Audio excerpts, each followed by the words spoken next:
Nightcast. Stephen Lloyd Gilbreth brings you the current news from the world today and how it relates to Bible prophecy. Understanding the end-time events leading to the peaceful world tomorrow. Ladies and gentlemen, Stephen Lloyd Gilbreth. Good evening, friends, and welcome to this December 7, 2014 edition of Nightcast. That ought to ring some bells with some of you old-timers. We go back to Pearl Harbor days. But tonight we're going to open our news with a story relates to about a month ago when the BBC News visited the town of Kigball in Sierra Leone to assess the devastation caused by the Ebola epidemic. No help had reached the village. The dying and dead scattered the streets. You may remember how, in some cases, a dying child was the separation line at the street between a community with Ebola and a community that was safe from Ebola.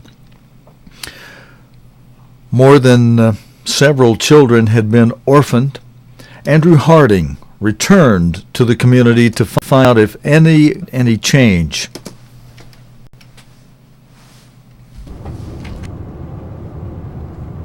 A month ago, we found a village torn apart by Ebola. The dead and dying on one side. Do you think it's Ebola? It is.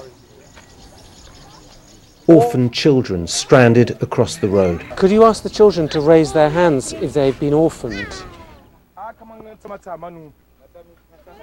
I haven't got any help yet. Nothing at all? Nothing at all. In October, Momo Sese begged us to help. The lady said she's going to die. His wife, Fatu, was sick. He was afraid to touch her. Today, we're back in Kigbal to find out what's changed. Well, we're back at the very same spot, and I must admit I did not expect to see Fatu alive, or, to be honest, Momo, but here they are, both sitting on their porch and looking, it seems, pretty well. You're okay? How do you feel? I feel Fine. Fatu was only taken to hospital. She fought virus. Now she's cured. I'm surprised to be alive, she says. I was so sick. Well, I didn't touch her, says Momo. Then they came to take all the sick away. That saved us. she was cured. All these people were cured of it. Came almost immediately visit. Now more survivors brandish their hospital certificates, and a holding centre for new suspected Ebola cases is just opening the road. Serious of help from everywhere. The government, So therefore, we are very happy now. You feel you have Ebola under control in this area? Yes. But the village has paid a heavy price. We're told 16 children are now dead, many more orphaned, including Mabinti. In October, she said her mother had died. Now, she tells us her father didn't make it either.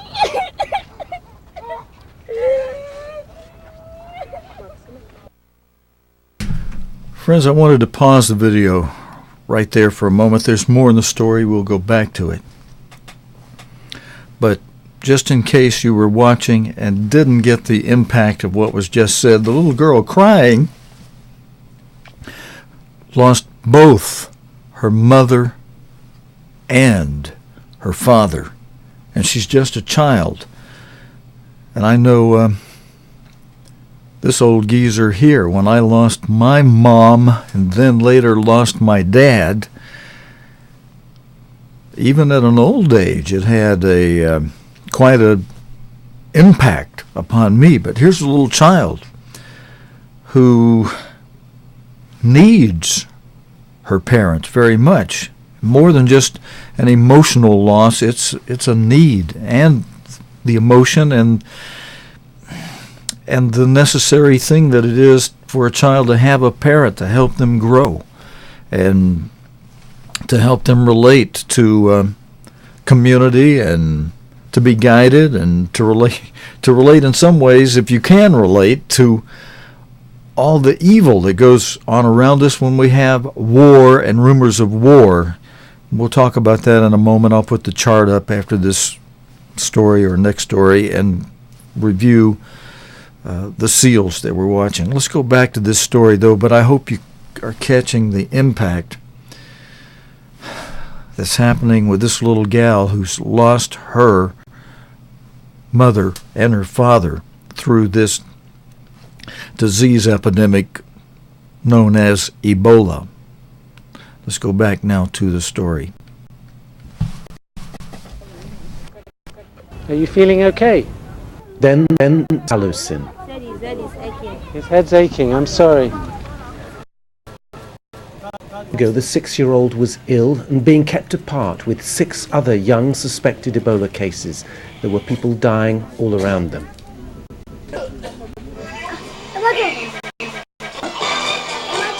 Today, all but one have made it. They were rescued by a tiny British charity, Educate. Alison's mother, who also beat Ebola, has been hired to care for them. I thought I'd lose him, like my husband and baby, says Zainab. But Alison didn't have the virus after all. Now I don't know what the future holds for us. Nor does anyone in the village. 1 in 6 have now died here, and Ebola isn't beaten. Still, some have good reason to smile. Andrew Harding, BBC News, Kigbal, Sierra Leone. Friends, that first story relates to the 4th seal. Let's bring our chart forward on the screen for a moment. We'll zoom in on the 6 seals from Revelation 6, and if you look over 4 columns to the 4th column, where you see a little pale horse at the top, and then the word pale. This relates to the 4th seal of Revelation 6, which is depicted there as a pale horse with a rider on that horse whose name is Death.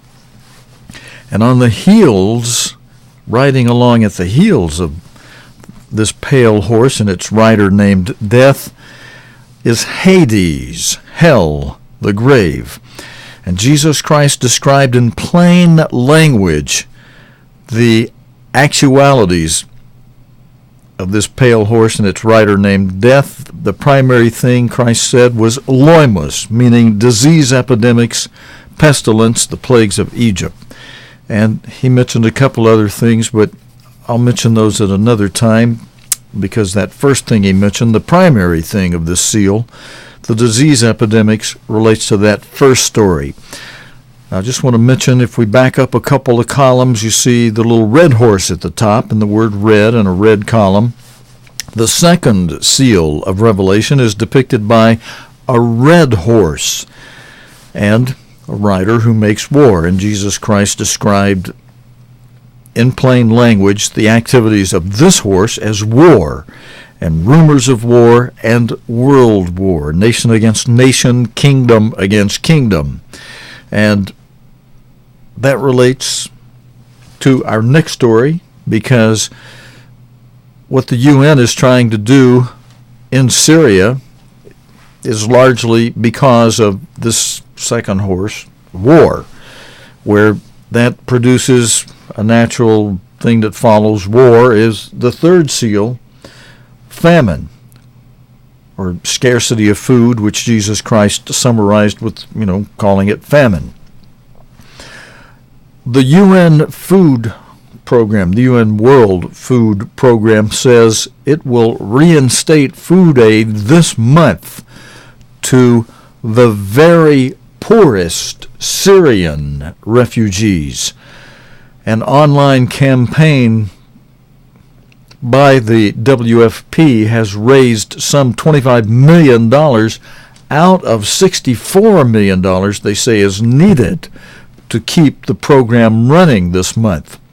Earlier this week, the UN warned that Syrian refugees were facing disaster because it had been forced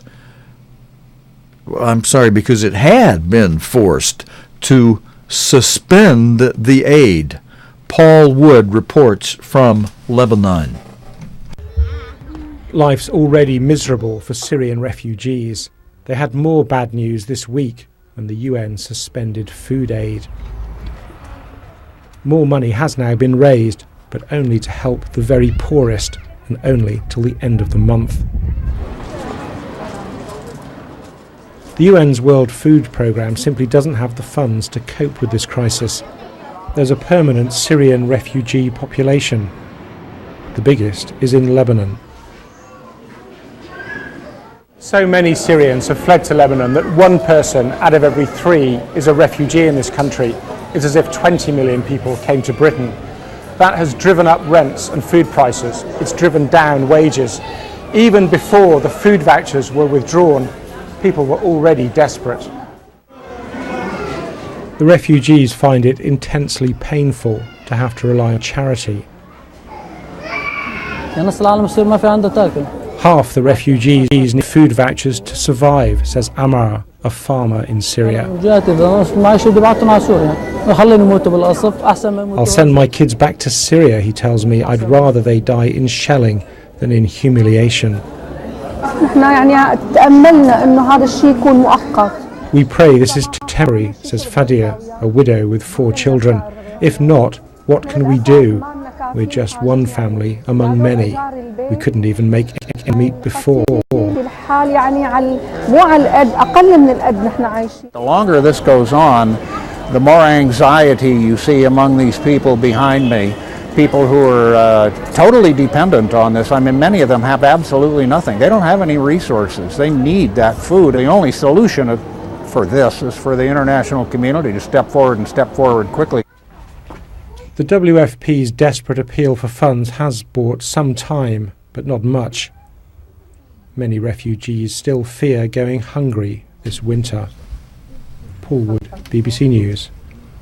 Thank you, Paul Wood. And friends, you know, one of the reasons why we were instructed by Jesus Christ in Luke 21:36 to watch the events in the world that relate to these seals in Revelation.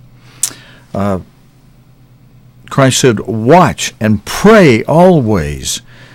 And there's a promise I've often mentioned, and that is that he says, watch and pray that you may be accounted worthy to escape all these things. Now, what were all these things he's talking about? Well, he in that same chapter, he mentioned the next seal, the next major event in prophecy to happen, and that is, as Jesus Christ termed it in Matthew 24, verse 21, the Great Tribulation. And a time of Jacob's trouble, a time of the greatest martyrdom mankind has ever known, a time of the revival of the Holy Roman Empire, a time of the beginning of World War III. And it's a time that you can, and it's a time when we will have already seen the fulfillment of Ezekiel 6, verse 6, that says, all of your cities will be laid waste. He's talking to the tribes of Israel, the modern-day people of Israel, if we continue to disobey our Creator. As Leviticus 26, Deuteronomy 28, the blessing and cursing chapters remind us and instruct us that if we obey our Creator, all kind of wonderful blessings are promised to us as individuals and collectively as a nation. But then in each of those same chapters, after telling us the wonderful blessings, if we obey and diligently hearken to the voice of our Creator, then God says, on the other hand, if you don't hearken to the voice of your Creator, if you don't obey me, God says, then just the opposite of the blessings, the cursings. Instead of having rain in due season, you'll have lack of rain. Instead of being the head as a nation around the world, you'll be the tail. Instead of being the lender, you'll be the borrower. For a long time, the United States has been a borrower. Even though we give away money, we've had to borrow in order to pay all of our debts and in order to pay all of these buying our lovers as we do around the world, by giving away money when we have to borrow money to do that. So we're a big borrower, and that should key us that we're not in the blessing factor of Leviticus 26 and Deuteronomy 28. We are, that underscores we are under the curse of what that chapter tells us. That should tell us we're not obeying our Creator. And a wise man would say, oh, okay, well, then what do we need to do? What do we do to obey Him? And look into it and find out. But a big problem is we've got shepherds, so-called, in this country, people who put on robes or at least stand up in the pulpits and claim to be your shepherds. And they're teaching you, they're telling you lies. They're teaching you the opposite of what God says do. They say, oh, you're under grace, and grace is a license to sin. You don't have to obey God. He paid the price for your sins. Now just accept Jesus Christ in your hearts, and you're saved. And you don't have to do a blooming thing. You don't have to obey God. Christ did it for you. Well, that's a bunch of falderall, balderdash. That's not the way God says do it. You know, if somebody commits a crime and somebody else pays the price for you, that means you've been cleared of that crime. It doesn't mean you can go out and commit a whole bunch more crime just because somebody paid the price for the crimes you have committed. It doesn't cover your future sins. And what is sin? Sin is transgression of God's law. There's more than one law. There was a law, first of all, that told mankind how to love God, how to love his neighbor. When God's chosen people wouldn't obey that, then God said, okay, here's another law on top of that, a law of rituals that we'll do until Christ comes. But when Christ came and we no longer do the rituals, it didn't do away with the original law of love, of how to love God and how to love your fellow man. And many communities wisely base their laws on the aspect of God's law that tells you how to love your neighbor. Don't steal from him. Don't commit false testimony about him. Don't murder him, which Christ expounded to mean don't even hate your fellow man. You know, and have love and respect. And he really, and God gets detailed in certain places in the Bible where he tells us to respect those in authority, give deference to them. So that doesn't mean you can act all haughty in front of someone in authority just because you think they're wrong. You still have to give the deference, and God tells us that, you know, if you suffer wrong because you did wrong, you get what you deserve. But if you suffer wrong when you didn't do wrong, when what you did was right, but you're suffering because of somebody in authority abusive over you, well, then you're worthy of praise if you suffer wrongly. But if you suffer because you did wrong, there's no praise in that. You get what you deserve if you did something wrong. But if you didn't do something wrong and you're suffering wrong because someone's being abusive, that's praiseworthy before God. So he says, suffer the wrong. You know, and give deference to authority. He definitely says we should do that. But I don't want to get off into that. I want to tell you about our next story, which is also like the story that we just heard, the disaster. And the disaster, we heard about disaster in Syria in the refugee program because there's not enough money. There's a scarcity of food because of the war that's created so many refugees. The United Nations has been trying to help and provide food, and now it's not able to because there's not enough funds coming in. There's so many people and such a scarcity of food, and the UN is calling it a disaster. This next story is a disaster in a similar way related to a scarcity of food, again, a food shortage. And although it may not completely wipe out the olive oil, friends, you can expect to see the price of olive oil. For those of you who recognize olive oil as a nutritious, good thing to use in your preparation of food and even in dressing it up, if it's not totally wiped out, you'll have to be paying a lot more of it because of this. As this lead-in explains, the price of olive oil could rise by as much as 60%, 60% following a disastrous olive harvest. The hot autumn has failed to kill off a major pest, as you'll hear in this video with the reporter, that's causing a significant drop in the volume of olives produced. James Reynolds inspected the damage at a farm in central Italy. Olive production is one of the most important businesses here in Italy and also across southern Europe. But this year, the olive harvest has been a disaster. Here in Italy, trees which would normally produce about 50 kilos of olives, this year have produced only 20. There are two main reasons for the disaster of this year's harvest. The spring and summer were too wet, there was too much rain, and also this autumn has simply been far too hot, and that's had a real impact on all of these trees and groves around me. Because a cold autumn usually kills off the olive fly. It means that flies can't attack the trees.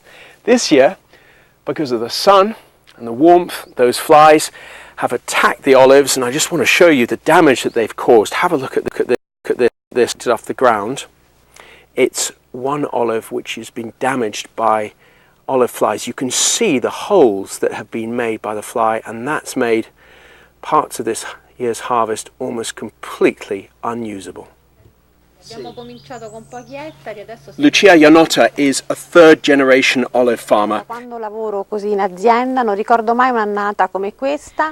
can't remember such a bad season. No one does, not even my father. This is the worst harvest there's been.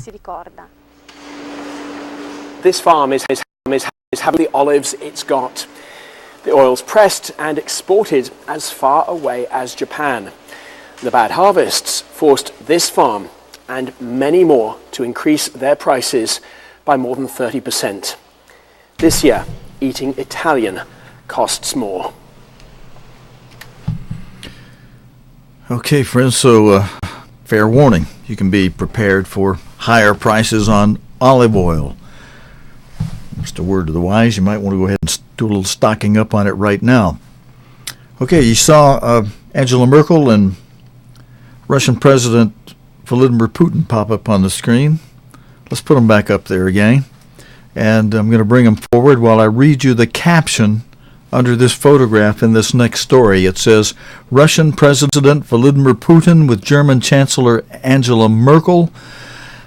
Ties between countries have been strained by the Ukraine crisis. German Chancellor Angela Merkel has accused Russia of interfering in the affairs of Eastern Europe countries seeking closer ties with the EU. This is from a story dated today, friends, Sunday, December 7, 2014. In an interview in Wyatt M. Sonntag newspaper in German, Mrs. Merkel said Russia was creating problems for Moldova, Georgia, and Ukraine. Russia's violation of the territorial integrity of Ukraine must not be allowed to stand, she said. Moldova, Georgia, and Ukraine have signed trade deals with the EU. This goes back to trade deals they signed about a year ago. Russia is suspicious of these association agreements. The story says it is trying to draw republics which were once part of the Soviet Union into its own customs union. Now, this map this part of the story, friends, has a caption under it that says, Moldova, Georgia, and Ukraine are 3 countries in our eastern neighborhood that have taken sovereign decisions to sign an association agreement with the EU, Mrs. Merkel told Germany's Die Welt am Sonntag, the German newspaper. And you can see in this map, friends, that all the little orange-colored countries here, they are part of the EU member states. And then in green, you see just east of all that orange area, you see Moldova down toward the bottom of that green on the bottom left side, and then all the area above that, Ukraine. And then over east of that, you see Georgia. And the EU made trade agreements with those countries. Russia is creating problems for all 3 of these countries, Mrs. Merkel said, pointing to frozen conflicts in breakaway regions like Transnistria, Abkhazia, and South Ossetia, as well as Russian actions in eastern Ukraine. Last month, Russian President Vladimir Putin signed a strategic partnership agreement with Georgia's breakaway region of Abkhazia, drawing strong criticism from NATO and the EU. In the interview, Mrs. Merkel also accused Moscow of trying to make countries in the Western Balkans economically and politically dependent on Russia in order to gain influence there.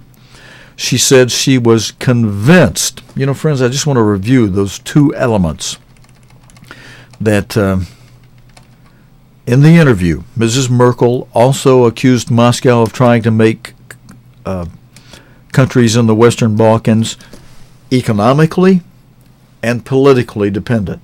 Economically and politically dependent on Russia in order to gain influence there. She said she was convinced that the common European response to Russia's actions is correct. The Ukraine crisis began a year ago when then-President Viktor Yanukovych abandoned an agreement on strengthening trade ties with EU in favor of closer cooperation with Russia. This decision sparked pro-EU protest, which those of you who've been watching Nightcast here remember seeing those night after night. Those protests in the capital, Kiev, eventually toppling Mr. Yanukovych in February. In the weeks that followed, Russia annexed Crimea in Ukraine's south, and pro-Russian separatists took control of Donetsk and Luhansk, declaring independence. More than 4,300 people have died, and almost 1 million have been displaced since conflict began in April, the UN says. The crisis has caused a serious rift between Russia and Ukraine's Western supporters. And then, friends, in a related story that I pulled from the archive, this goes back to June 27, but this will give you some of the history that tells you how the EU deals with Georgia and Moldova and Ukraine have come about. Now, this story is by Lawrence Peter of the BBC News, and the caption for the first photograph in this story reads as follows. The EU flag was paraded during Ukraine's huge pro-Western demonstrations last year. The European Union has signed far-reaching trade partnership deals with 3 former Soviet republics, Ukraine, Georgia, and Moldova. The official title of each one is association agreement, and deep comprehensive free trade area. They commit the countries to EU standards, include new custom regulations, quality controls, and free market competition. Economically, these eastern neighbors of the EU have lagged behind other former communist bloc countries which joined the EU in the past decade. So, economic integration is a big step towards possible EU membership in the future. Russia is suspicious of these agreements. It's trying to draw ex-Soviet republics into its own customs union.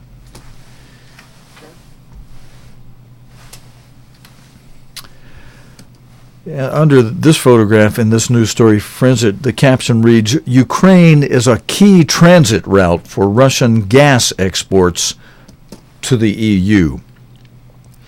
And now the story continues by Mr. Peter. It says, then Ukrainian President Viktor Yanukovych bowed to Russian pressure last November, abruptly refusing to sign up to the EU deal, and that sparked the current Ukrainian crisis. But in March, the EU and Ukraine signed the political part of the association agreement. It commits Ukraine to close cooperation with the EU in the areas of human rights, security, and arms control. Ukraine's full association agreement, including the many free trade provisions, ranks as the most important for the EU. It is a highly political act, as Russia is angry at what it perceives as Western encroachment in its traditional sphere of influence. For centuries, Ukraine was ruled by Russia and economically integrated with it. The armed pro-Russian separatists in eastern Ukraine reject the EU agreement, seeing it as a threat to their interest. Russia has put economic pressure on Ukraine, cutting gas deliveries and boycotting various goods, including Ukrainian dairy and chocolate exports. Russia says the EU must include in its talks on Ukraine's future economic relations. Russian officials say the deal could mean unfair competition with EU goods entering the market via Ukraine. About a third of Ukrainian trade is with the EU, roughly the same proportion as the trade with Russia. In 2013, EU exports to Ukraine totaled 23.9 billion euros. That'd be the equivalent of about 19 billion British pounds or 33 billion United States dollars. Mostly heavy industrial equipment, chemicals, and manufactured goods. Ukraine's exports to the EU totaled 13.8 billion euros, mostly iron and steel, minerals and food. In terms of area population and economic output, Ukraine dwarfs Georgia and Moldova. And then, friends, on the next picture that's part of this story, the caption reads, winemakers keen to develop new export markets. The pro-Western government sees its association agreement with the EU as a way to stimulate the country's struggling economy. Nearly a third of Georgia's total trade is with the EU. Georgia is strategically important for the EU because the bloc plans to increase its energy imports from Georgia's Caucasus neighbor, Azerbaijan and Central Asian republics further east. A key pipeline already crosses Georgia. EU leaders worry that Russia, a key energy exporter, may no longer be a reliable partner. Georgia's relations with Russia remain tense, with one of the areas aggrieved that Russia has de facto annexed 2 of its regions. Pro-Russian separatists rule both regions backed by Russian troops who expelled the Georgian military in a war in August 2008. In the past, Russia has boycotted Georgian wine and mineral water, citing health concerns. And after the war, the Moscow and certain Georgian area flights were suspended for a long time. In 2013, the EU exported goods to Georgia worth 2 billion euros in total, mainly minerals, chemicals, machinery, and transport. Georgia's exports to the EU total 100 million euros in 2013, did by minerals. Food and mineral exports were also significant.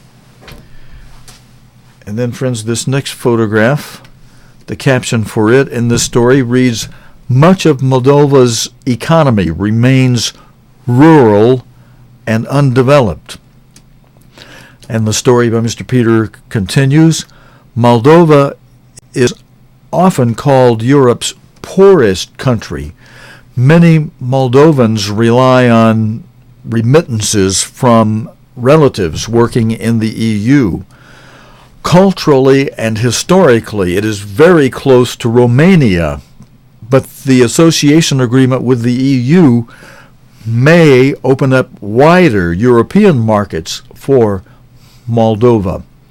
More than half of Moldova's total trade is with the EU. One of the brakes on Moldova's development is the unresolved Transnistria conflict. Pro-Russian separatists have controlled Transnistria, a long strip of land in eastern Moldova, since the early 1990s. EU exports to Moldova in 2013 totaled 2.3 billion euros, dominated by machinery, minerals, and transport equipment. Moldova's exports to the EU, mostly food, clothing, and machinery, totaled 1 billion euros. And the caption under this map with this story, friends, well, actually it doesn't have a caption. It's just a map of the area. And friends, that's those couple of stories I wanted to give you, even though I had to read them to you, and they're a little bit longer, and I struggled with some of the names of those. I've got to work on that, but at least it gives us a little bit of understanding of why things are developing there the way they are, and how much and why there's a conflict, because Russia once controlled a lot of the areas that have made deals now with the EU, and a lot of those deals they've made with the EU is where they're having a lot of their trade and money. And it's, in a way, it's too bad that the leader of the country, just my thought off the top of my head, too bad they couldn't have said, well, look, we can trade with both. We can trade with the EU, and we can trade with Russia. And, we'll just, wherever the who buys our stuff, who sells to us, and we buy from them and sell to them, and vice versa. But they had to they tried to cut off the EU, and then people got into fights over it, and this thing is where it is today because of that. And it's, but that gives us a little bit of understanding on it. Friends, that's it for this Sunday night report. God willing, and the creek don't rise, we'll be back again tomorrow night with the day's current news related to the Bible and prophecy here on Nightcast. Until next time, your host for Nightcast, Stephen Lloyd Gilbreth, saying so long and good night, friends. Until next time. You have been watching Nightcast with Stephen Lloyd Gilbreth. Nightcast can be seen Sunday through Thursday nights here on cogtv.org. Tonight's program is also available anytime on demand in the cogtv.org video archive.